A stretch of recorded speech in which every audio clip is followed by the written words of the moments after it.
जय श्री राम दोस्तों, क्या आप लोग जानते हैं कि महाभारत के प्रथम दिन में अभिमन्यु और पितामह भीष्म के बीच महायुद्ध हुआ था। आज हम इसी के बारे में पूरी विस्तार में जानेंगे। अगर आप चैनल पे नए हैं तो चैनल को सब्सक्राइब और वीडियो को लाइक जरूर से कर दीजिएगा, क्योंकि इसी तरह का स्पिरिचुअल वीडियो मैं आप लोगों के लिए लाता रहता हूँ। महाभारत की प्रथम दिन की युद्ध जब आरंभ हुआ तो अर्जुन बहुत ही भयभीत हो चुके थे। इसीलिए प्रभु श्री कृष्ण ने अपनी असली परम ब्रह्म रूप दिखाए अर्जुन को। तब जाकर अर्जुन की भय छूटा। अर्जुन ने दुर्योधन को कहा कि तुम्हारे रथ पर जो हस्तिनापुर का ध्वज लगा है उसे मैं आज जरूर विजय करूंगा।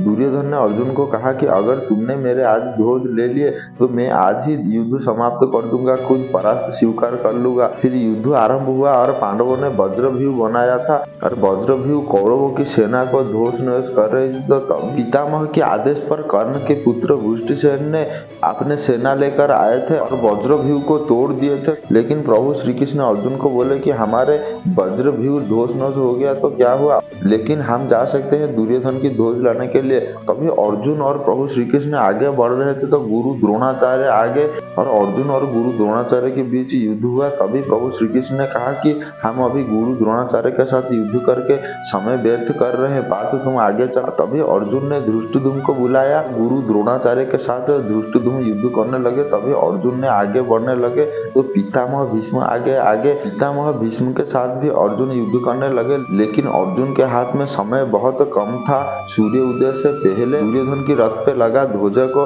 लाना है अर्जुन को। इसीलिए अर्जुन ने फिर से सहायक बाण छोड़ा कि कोई आए और पितामह भीष्म से युद्ध करे और मैं आगे बढ़ सकूं। तो सब सोचने लगे कि कौन आएगा पितामह भीष्म से युद्ध करने। तभी अभिमन्यु आकर पहुंचे और एक माया जाल बना दिया। तो पितामह भीष्म और सारे कौरवों ने अचंभित हो गए कि ये क्या हो रहा है। तभी पितामह भीष्म ने वो माया जाल को काट दिया था अपने धनुर्बाण से और अभिमन्यु को देखा था कि अभिमन्यु ये है। तभी अभिमन्यु ने पितामह भीष्म को प्रणाम किया था। तो पितामह भीष्म ने भी अभिमन्यु को आशीर्वाद दिया था और कहा था कि पुत्र तुम मेरे आगे से हट जाओ। तभी अभिमन्यु ने कहा था कि मेरा भी यही धर्म है, मैं आपको आगे बढ़ने से रोकूं। पितामह भीष्म ने कहा था कि तुम्हारे पत्नी उत्तरा को मैंने वचन दिया है कि जब तक मैं युद्ध भूमि में रहूंगा तुम्हारा कुछ भी नहीं होगा, इसीलिए तुम मेरे मार्ग से हट जाओ। लेकिन अभिमन्यु नहीं सुने, बोले कि ये मेरा धर्म है कि मैं आपको रोक के रखूं। और अभिमन्यु ने पितामह भीष्म के ऊपर प्रहार कर दिया। लेकिन 2 बार पितामह भीष्म ने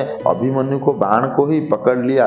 फिर अभिमन्यु को और पितामह भीष्म के बीच भयंकर युद्ध हुआ। बहुत समय तक युद्ध चला, लेकिन अभिमन्यु इतने महान वीर थे कि पितामह हाथ पे ही चोट लगा दिए या पितामह हाथ को घायल कर दिए। तो इस तरह सारे पांडव भी युद्ध में व्यस्त थे और दुर्योधन भी अपने रथ से उतर कर युधिष्ठिर के साथ युद्ध कर रहा था। तो सभी ने बोले कि कोई तो जाओ उस रथ का ध्वजा लाओ। तो तभी उत्तर जो था, उत्तरा के भाई, उन्होंने दौड़ के जा रहे थे दुर्योधन की रथ पे लगा ध्वज को लाने के लिए।